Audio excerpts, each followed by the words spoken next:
Good evening. Tonight, let's discuss John Mercer Langston, 1829 to 1897. Alongside luminaries including Frederick Douglass, John M. Langston was one of the most prominent African American leaders in the United States during the 19th century. In 1855, he became one of the first African Americans to hold elective office in the nation as the township clerk of Brownhelm, Ohio. On September 23, 1890, Langston, a lawyer, educator, activist, and former diplomat, was sworn in to the 51st Congress, 1889 to 1891, after successfully contesting the election of his Democratic opponent. Langston was the first black representative from Virginia in the U.S. House of Representatives, one of many achievements in his long political career. John Mercer Langston was born free in Louisa, Virginia on December 14, 1829. His father, Ralph Quarles, was a plantation owner and had been a captain in the Revolutionary War. Langston's mother, Lucy, was a free woman of Native American and African descent who had been enslaved by Quarles. In 1806, Quarles emancipated Lucy and their daughter, Maria. Lucy Langston left Quarles shortly after she was freed and had three children outside their relationship: William, Harriet, and Mary Langston. The couple later reunited, though state law forbade them to marry, and had three more children: Gideon, Charles Henry, and John Mercer. When John Langston's parents died in 1834, his father's estate was divided among his three sons and held in trust. 4-year-old John Langston moved in with a family friend, William Gooch, and his family in Chillicothe, Ohio. When Langston was 10 years old, Gooch made plans to move to Missouri, then a slave state. John's brother William sued to relinquish Gooch's custody over his brother, fearing the move would jeopardize John's freedom and his substantial inheritance. The court prevented Gooch from taking John to Missouri, and Langston entered the care of Richard Long, an abolitionist who had purchased William Gooch's Ohio farm. In 1840, John Langston's brother Gideon brought him to live in Cincinnati, Ohio, where he went to school and was exposed to some of the strongest anti-slavery rhetoric in the North. A year later, he experienced several days of sustained white violence against black communities in the city. In 1843, William Langston took custody of John and returned with him to Chillicothe. Following the example set by his older brothers and their colleagues, who were among the first black graduates of Oberlin College in Ohio, Langston also attended Oberlin and earned a bachelor's degree in 1849 and a master's degree in theology in 1852. Langston then set out to become a lawyer, a profession that had welcomed only 3 black men in the nation in the early 1850s. After 2 law schools denied him admission, he studied under local abolitionists in Elyria, Ohio. In September 1854, Langston appeared before a committee on the district court to confirm his knowledge of the law. The committee admitted him to the Ohio bar, but made clear they were affording this status only because of Langston's light skin, which they claimed granted him the rights of a white man in the state. He commenced his practice in Brownhelm, Ohio. In 1854, he married Caroline Wall, also a former student at Oberlin, who was active in the abolitionist movement. The couple had 5 children: Arthur, Ralph, Sinkay, Nettie, and Frank. Part 2 will be in the comments. Part 2. By the mid-19th century, Langston began regularly attending black political conventions in Ohio. By one count, he attended at least 21 of these public meetings convened by African Americans to mobilize support for black civil and political rights between 1849 to 1873. By the early 1850s, Langston had entered politics and at one point allied with the Free Democrats, anti-slavery activists previously affiliated with the Free Soil Party. In early April 1855, Langston became one of the first African Americans elected to public office in the United States when Brown Helm Township voted him clerk on the Liberty Party ticket. Following his victory, Langston wrote a letter to Frederick Douglass to tell him the news, which Douglass published in his newspaper, Frederick Douglass's Paper. What we so much need just at this junction and all along the future, Langston advised, is political influence, the bridle by which we can check and guide our advantages, the selfishness of American demagogues. How important, then, it is that we labor night and day to enfranchise ourselves. In 1856, he left Brownhelm for Oberlin and served on the town's Board of Education, the first of several local offices he held during more than a decade there, including a seat on the Oberlin Town Council. During the Civil War, Langston recruited black soldiers for the U.S. Army. He unsuccessfully pursued a commission as a colonel in the U.S. Army in the final year of the war. Following the war, Langston led the National Equal Rights League, a nationwide organization that campaigned for black voting rights and lobbied Congress to prohibit discrimination. In 1867, Langston served as General Inspector of Schools for the Freedmen's Bureau, touring the post-war South and encouraging formerly enslaved men and women to seek educational opportunities. He regularly spoke out against segregated facilities, including churches, and worked with Republican Party officials to mobilize black voters in the South. He gave speeches, encouraged black candidates to run for office, and organized chapters of the Union League throughout the region. For the first 2 decades of the post-war era, Langston held prominent political and educational appointments. In 1868, he returned to Washington, D.C., where he established the law department at Howard University, a new college founded for black students. In the early 1870s, Senator Charles Sumner of Massachusetts sought Langston's aid in drafting his Civil Rights Bill. In 1871, Langston received an appointment from President Ulysses S. Grant, for whom he had campaigned in 1868, to the District of Columbia Board of Health. During his tenure at Howard University, Langston served as Dean of the Law Department and later as Vice President and Acting President from December 1873 to June 1875. Langston resigned from Howard when the Board of Trustees failed to offer him full term as president. Part 3 in the comments. Part 3. In 1877, President Rutherford B. Hayes appointed Langston resident minister to Haiti and Charge d'Affaires in Santo Domingo, a position he held until 1885 when Democratic President Grover Cleveland began his first term in office. In 1882, the democratically controlled Congress voted to reduce Langston's salary after he campaigned for Republican President James A. Garfield in 1880.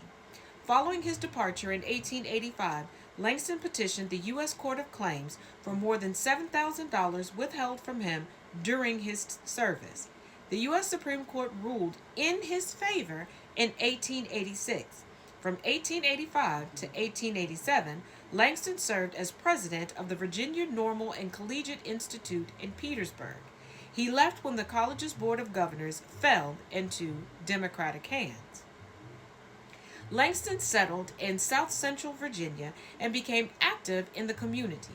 In 1888, a citizens' committee asked Langston to run for a seat in the U.S. House representing the Black Belt of Virginia, a region where African Americans were 65% of the population. Langston began an energetic campaign for the Republican nomination, lobbying black and white delegates to the district convention. White Republicans, led by Confederate General William Mahone, a central figure in Virginia Republican politics, worked against Langston's candidacy.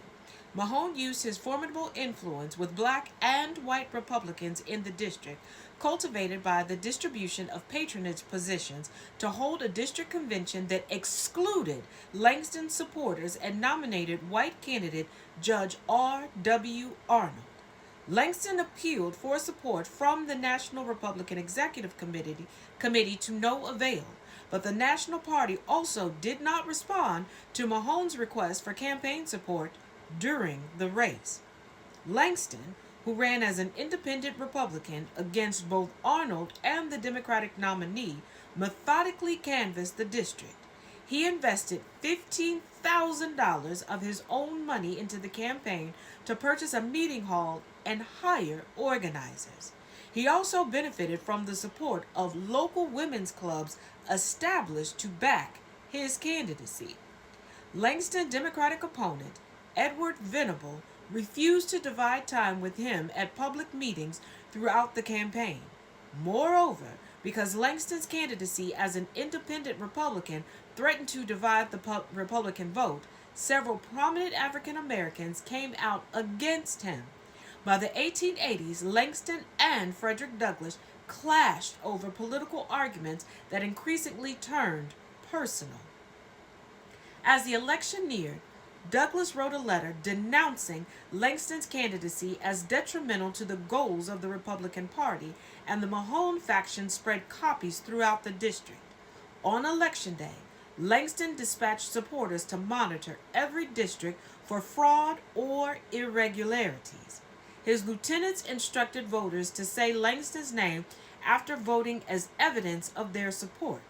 Black voters were directed to separate lines at the polls, forcing them to wait as long as 3 hours to vote. Ballot boxes were allegedly emptied of Langston's votes, and Langston supporters were not permitted to witness the count. Andrew drew enough Republican votes from Langston to put him in second, 641 votes behind Venable. Arnold was a distant third. Part 4, in the comments. Part 4. Langston contested the result in the House. Both Venable and Langston accused the other campaign of buying votes, but Langston made the case that the Democrats had manipulated the lines at polling sites and used other means such as intimidation to turn away black voters. Langston's poll observers corroborated these charges with evidence, and the Republican majority on the Committee on Elections ruled in Langston's favor on June 16, 1890. The House, however, delayed hearing his case for 3 months. Democrats repeatedly blocked Langston's claim from receiving consideration on the floor, primarily by denying the House a quorum, which it needed to proceed with debate. Earlier in the year, the Republican Speaker of the House, Thomas Brackett Reed of Maine, had done away with obstructionist tactics that the minority party had long used to frustrate and delay the majority's agenda. Reed's reforms empowering the GOP majority proved crucial in Langston's seating in the 51st Congress. On September 23, 1890, Langston's case finally came to a vote before a crowded gallery occupied primarily by African Americans. All but 9 of the 152 Democratic members retired to the hallway to avoid a quorum. But Republican discipline prevailed. The majority doggedly mustered enough members, primarily from their own ranks. Despite Democratic protest, Reed announced a quorum was present, and the House declared Langston the winner by a vote of 151 to 1. Langston held Virginia's 4th district seat for the remaining 7 months of the Congress. Most Democratic members were absent from the floor for Langston's swearing in, but a few welcomed him respectfully when they returned. Langston was seated next to Henry Plummer Cheatham of North Carolina, another black lawmaker on the Republican side of the chamber. Langston was appointed to the Committee on Education. The first session of the 51st Congress concluded only 1 week after Langston was sworn in, and he returned home to campaign for re-election. William Mahone, now the governor, again refused to support Langston as his district's Republican candidate. Antagonized by Langston's independent run for office in 1881, Mahone accused him of arraying black against white and of undermining the Republican Party's interest in the state. With strong support from black voters, the district convention backed Langston. Republican newspaper accounts indicated that President Benjamin Harrison, congressional Republicans, and the GOP national leadership supported Langston's reelection. Many white Republicans in the district, however, followed Mahone's lead and abandoned Langston. That year, Democrats were also mobilized in opposition to Langston for his support of a federal elections bill which would have worked to protect black voting rights. Langston ultimately lost the election to Democrat James Fletcher Eapes by about 3,000 votes in the state's first Democratic sweep since before secession. The contest mirrored a national trend. From nearly a 20-member deficit, Democrats in the U.S. House captured a 100-member majority in the 52nd Congress, 1891 to 1893. Langston believed the election was tainted by fraud, as evidenced by long lines for black Republicans at the polls, missing ballots in black strongholds, and Mahone's efforts to undermine his candidacy by urging his supporters to vote for Eapes. Ultimately, Langston decided against contesting the election in the 52nd Congress because Democrats held the majority. And our final part will be in the comments. And our finale. Langston returned to Capitol Hill in December 1890 for the second session of the 51st Congress. He made his first speech on January 16, 1891, in support of the federal elections bill, which the House had already passed and was then under consideration in the Senate. The measure placed congressional elections under federal authority and better secured black voting rights. Langston recalled the history of those of African descent in North America and highlighted the contributions black Americans had made to the United States. Langston reminded the House of the sacrifices African American troops had made in defense of their country as soldiers, as well as state court rulings that had for decades confirmed the citizenship of black Americans. The elections bill, Langston said, would not only protect black voting rights, but would outlaw poll taxes and other restrictive measures that also excluded white voters. Langston rejected calls for black Americans to immigrate abroad, reminding the House of the constitutional guarantee of birthright citizenship. For Langston, the bill would stop the Democratic Party's efforts to maintain a stronghold on political affairs in the South. Ultimately, Langston was optimistic about what he hoped would be the good time coming in the United States and declared that nothing would deter black Americans in pursuit of civil and political rights in the United States. "Abuse us as you will, gentlemen," Langston told the Democrats in the chamber. "There is no way to get rid of us. This is our native country." One day after his speech, Langston asked the U.S. Attorney General to send the House all documentation he had regarding lawsuits in response to alleged violations of voting rights laws. The Judiciary Committee agreed to Langston's resolution, and it was adopted in the whole House. On January 19th, Langston introduced a joint resolution to amend the Constitution to mandate literacy tests for all voters in the United States.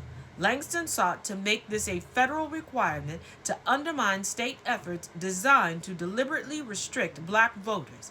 In addition, the measure allowed for the reduction of state representation in Congress based on the number of voters rather than the total population. The House never considered Langston's amendment. Langston also submitted bills to establish National Industrial University for black students and to observe the birthdays of former presidents Abraham Lincoln and Ulysses S. Grant as national holidays, but the bills died in committee. Langston tried, but was unable to secure the appointments of several black candidates to the U.S. Military Academy at West Point, New York, and the U.S. Naval Academy at Annapolis, Maryland. He also supported the Republican majority's high tariff, which was designed to drive up the price of cheap goods manufactured abroad in the hope of protecting domestic producers. On February 27, 1891, Langston participated in debate on civil appropriations bill on the House floor. He used his experience as a diplomat to advocate for federal funding to improve American shipping, recalling that he observed an incessant flow of ships from Europe to Haiti during his work there. He suggested that congressional investment would help the United States grow its international trade and provide for the general welfare and defense of American interests. With the end of the 51st Congress, Langston returned to Petersburg, Virginia. In 1892, Republicans in his Virginia district asked him to run for the House again, but he declined. He continued to be active in politics, often speaking publicly about the achievements of black Americans, promised a federal judicial appointment, as well as several U.S. Department of Treasury patronage positions. Langston began campaigning for President Benjamin Harrison's re-election in 1892. However, when the administration withdrew the promised positions, he backed rival Republican James G. Blaine's quest for a nomination. Langston spent the remainder of his life traveling between Petersburg and Washington and working on his autobiography, From the Virginia Plantation to the National Capital, which was published in 1894. Langston died at home in Washington, D.C. on November 15, 1897.